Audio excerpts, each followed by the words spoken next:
ما هیچ وقت شروع کننده فکر نکنند که زدند و تمام خواهد بود.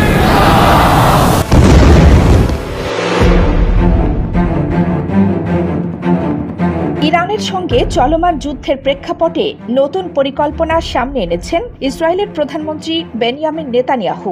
ইরানের সর্বোচ্চ নেতা আয়াতুল্লাহ আলী খামেনিকে তিনি হত্যা করতে চান। নেতানিয়াহুর দাবি, খামেনিকে হত্যা করা হলে সংঘাত বাড়বে না, বরং শেষ হবে বলে। যুদ্ধের মধ্যে এক সংবাদ মাধ্যমকে দেওয়া এক সাক্ষাৎকারে নেতানিয়াহু এমন মন্তব্য করেন। খামেনিকে হত্যা করার চিন্তা আছে কিনা এমন প্রশ্নের জবাবে তিনি বলেন, যা প্রয়োজন আমরা তাই করছি। ইরান দীর্ঘদিন ধরে মধ্যপ্রাচ্য জুড়ে সন্ত্রাস ছড়াচ্ছে। তারা চিরস্থায়ী যুদ্ধ চায় এবং ইসরায়েলকে পরমাণু যুদ্ধের কিনারায় নিয়ে এসেছে। ইসরায়েল এই আগ্রাসন ঠেকাচ্ছে এবং এটি ঠেকাতে হলে অশুভ শক্তির বিরুদ্ধে দাঁড়াতেই হবে।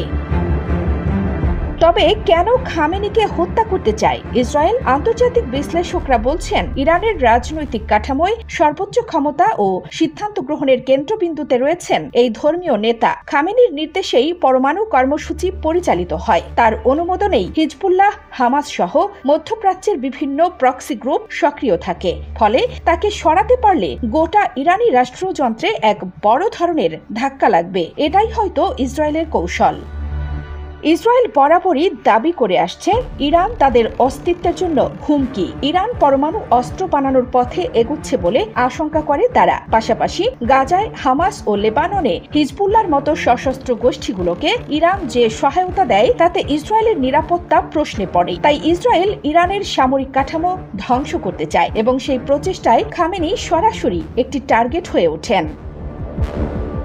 তবে খামেনিকে হত্যার চেষ্টা সফল হলে তা শুধু ইরানের ভেতরেই নয়, গোটা মুসলিম বিশ্বেই এক উত্তাল পরিস্থিতির জন্ম দিতে পারে। এতে মধ্যপ্রাচ্যে পূর্ণমাত্রার যুদ্ধের শঙ্কা দেখা দিতে পারে, যার প্রভাব ছড়িয়ে পড়বে বিশ্বজুড়ে।